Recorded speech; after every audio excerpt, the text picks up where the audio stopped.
We're live on the Win Daily Show. I'm Jason. This is Adam, and we're here to break down Wednesday's slate, MLB DFS and sports betting. Little wonky slate. We got some early games. We got some late games. We're going to focus heavily on the late slate, the main slate for DraftKings and FanDuel. And Adam, looking at this slate, I don't know if there's a clear-cut ace on the slate, but you produce one of the best pitching articles in the industry. Do it every single day. You're a beast. You've been hitting K props in these articles. You've been picking out most of the aces. So who do you got lined up on Wednesday? I think it's going to be Lucas Giolito. I'm interested to see what the field does with Nestor Cortez coming off of an average start. Toronto Blue Jays are certainly not an easy team to face.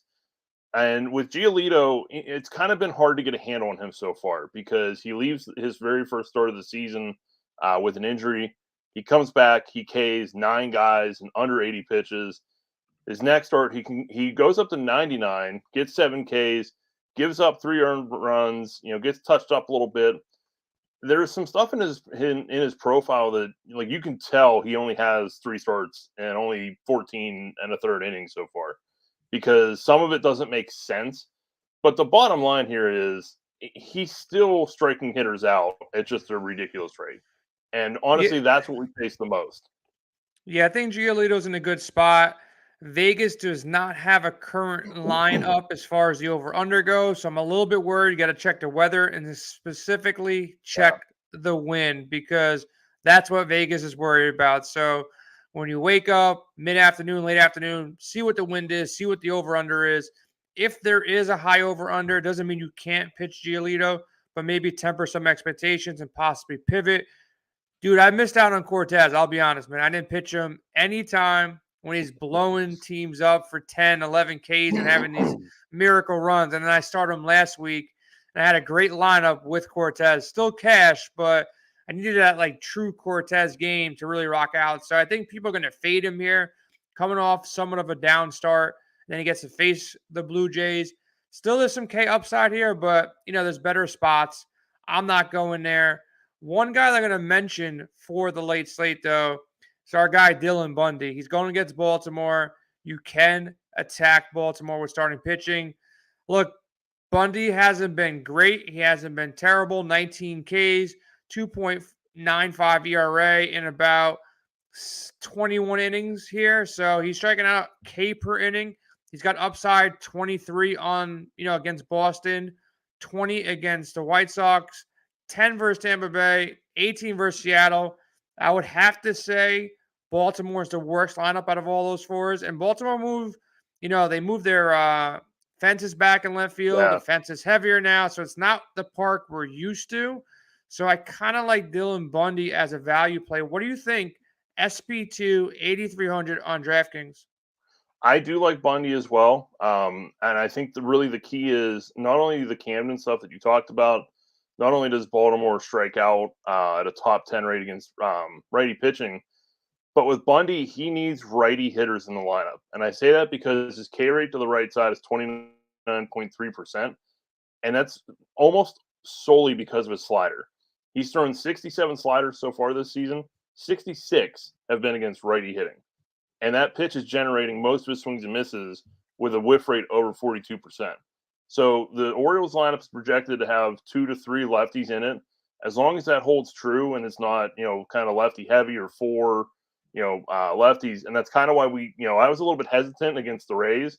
That's a big part of it because the Rays can be very lefty heavy. They can play those matchups pretty well. With Baltimore, if he gets, 6, 7 righty hitters, I think it's all systems go for 8,300. Yeah, I love him there. Minus 145 favorite, over under 7.5. One of the lowest over-unders on the slate. One of the bigger favorites. Not a massive favorite, but good enough at the price tag. Last guy I'll mention when it comes to SP2, he used to be an SP1, our Freddie Peralta here. ERA does not look good because he's got blown up in his first couple of starts, but he's still striking people out. 6-4, 6-7. At home against Cincinnati. He's got some clunkers, but he's been good the last 2 games, but he's faced Philadelphia and Pittsburgh. Are you worried at all about Cincinnati at home, or can we fire up some Freddie Peralta 8,900 on DraftKings? I very much lean towards firing up Freddie Peralta. Like Brandon Woodruff last night, I had some concerns. He walked out. He struck out 10 plus hitters. I mean, the Cincinnati offense just isn't good. Seeing Peralta kind of settle in here a little bit. Yeah, the ERA is 5. His xFIP's under 4. I think it's starting to come together for him after that truncated spring training. It seems like he's got this first couple starts out of his system. And yeah, I mean, we chase strikeouts. He shouldn't be below 9K. His upside's way higher than that. Yeah, and now let's slide to the other side. The gas can of the slate should be kind of easy here with Patrick Corbin going into Coors Field. It should be the way to go. I'm not going to talk about all the crazy stats that you're going to fire up for us, but look, he's in Colorado. I like Gomber. Gomber is, not a guy that I'm going to really target heavily. I think he's actually a pretty good pitcher. Washington doesn't scare me, but on the backside, Corbin sucks. He's old. None of his stuff is, explosive. No Ks here. But Adam, tell us why we're going to be attacking Patrick Corbin. Yeah, I mean, the ERA is over 8. He's probably pitched a little bit better than that, but I'm kind of stressing the words a little bit here. And in Coors Field, even without Chris Bryant, the Rockies are still going to have 1, 2, 3, 4, 5. They could have up to 6 hitters with Awoba over 400 so far this season. And that's in a 20 at-bat sample size or higher. I mean, this lineup is pretty much set up to just smash lefty pitching in Coors. And I'm with you. Like, if people go after Gomber, I'm not saying it's a full-on mistake, but I like Gomber at 6,700. If you're really trying to squeeze in those higher-priced bats, that's your SB2 on DK. Yeah, I can see that happening. I'm going to throw in a second gas can because I think Aaron Judge is probably going to take him deep once, possibly twice. Kikuchi's been rough, to say the least. He's letting up home runs in almost every single game here. Home run in 3 of the last 4 games. And he had a struggle in his first outing against the Yankees at Yankee Stadium. Look, the Yankees are hot, man, and they got a lot of power righties. He's just getting roughed up, man. Like, the Yankees are going to be probably one of the best stacks of the slate because you got a pitcher who's struggling and then a really good lineup. Look, you have LeMahieu, Stanton, Judge, Donaldson, Torres, Hicks. All those righties are going to get to Kikuchi, man. It's like even, the catcher or whoever, Cannavaleiro, whoever they throw at him, only Rizzo is going to be like the only lefty in that lineup, and Rizzo's been on fire too. And Kikuchi is just getting tagged here. So I think they're my favorite stack on the slate, and Kikuchi is really close to Corbin as far as your gas can of the slate. But talking about some stacks that aren't going to be as popular as, the Rockies in Coors Field and the Yankees against Kikuchi. I think one of them that sticks out is Milwaukee. Their offense has been really hit or miss so far, but Gutierrez for the Reds is just not going real well. The whip's almost 2. The ERA is over 7 runs here. I don't even think you have to necessarily be picky. Righties, lefties, Colton Wong, Willie Adames, McCutchen, Renfroe, kind of wherever you want to go in this lineup would be fine by me. I mean, the goal here for me is probably 3 Yankees, 3 Rockies, and maybe mix in 2 Brewers. Can I accomplish that with the pitching that I want? Maybe we'll see what kind of lineups get thrown out there, but that would be the ideal goal sitting here right now. Yeah, look, if you go Bundy, just for some lineup mocks, if you go Bundy and Giolito, let's say Giolito is not facing, heavy wind in Chicago, that's $4,000 you have as your average remaining player on DraftKings. Look, we look at our projection models, we look at our lineup optimizer, Win Daily, we check out your articles.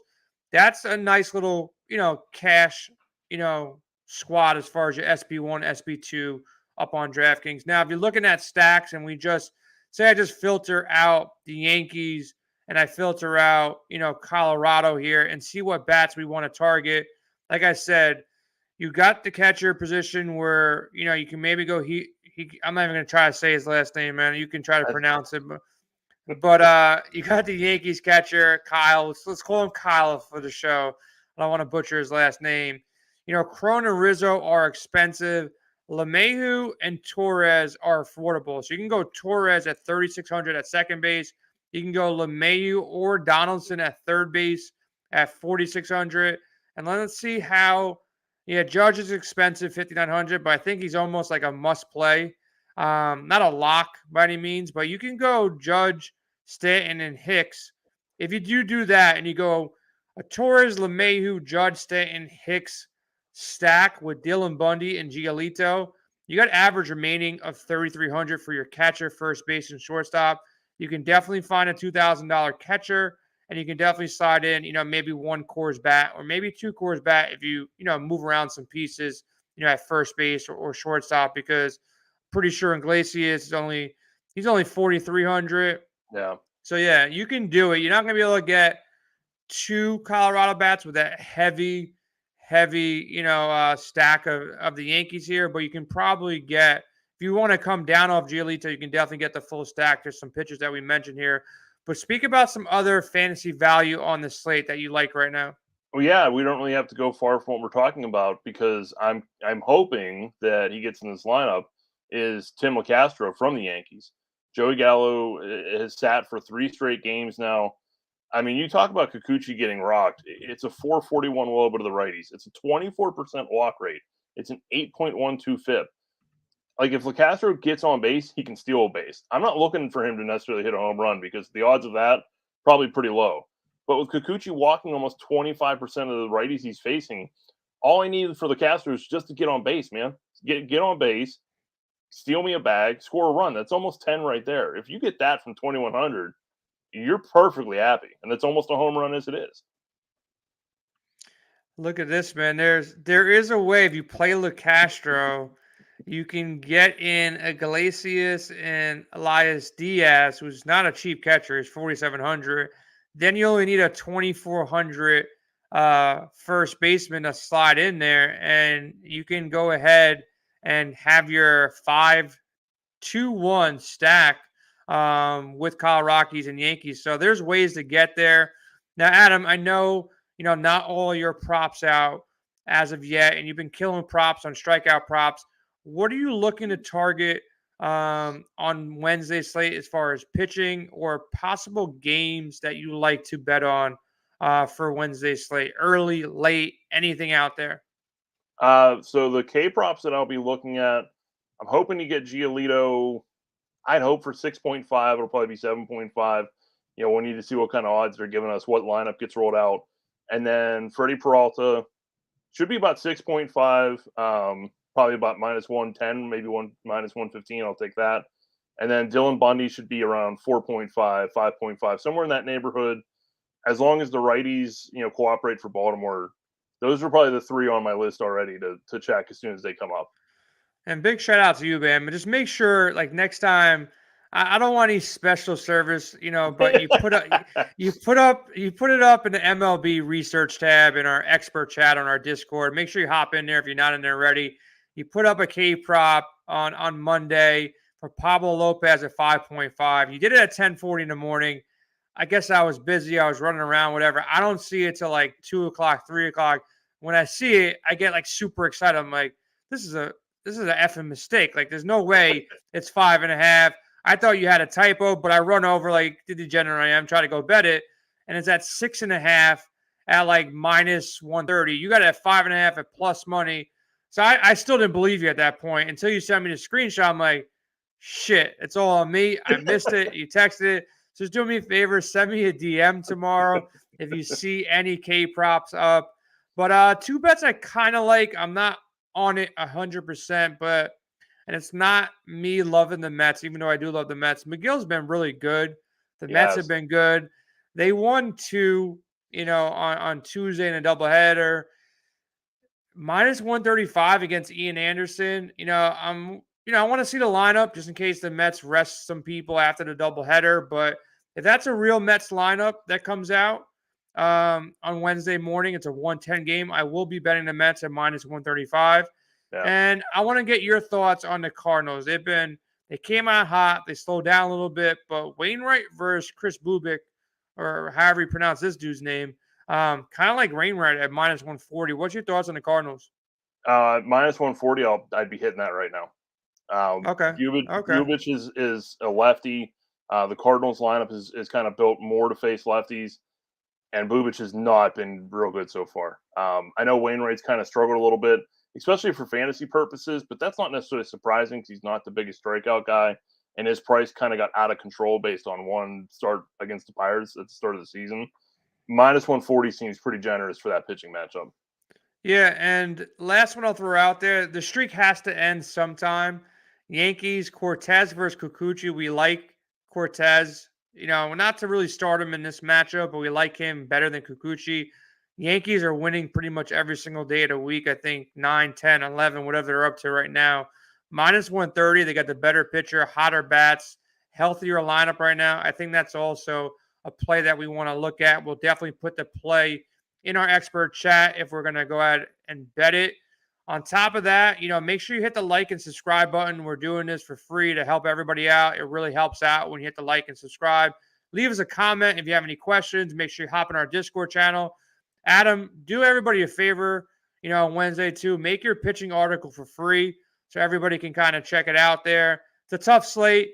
People need some help. So make sure you check out Adam's article called The Starting Rotation every single day. But tomorrow on Wednesday, it'll be totally free for everybody can read it. So make sure you go check that out. Other than that, Adam, any finishing touches? Go Penguins, maybe. You got the Stanley Cup shirt on. You got the Penguins hat on. That's right, you baby.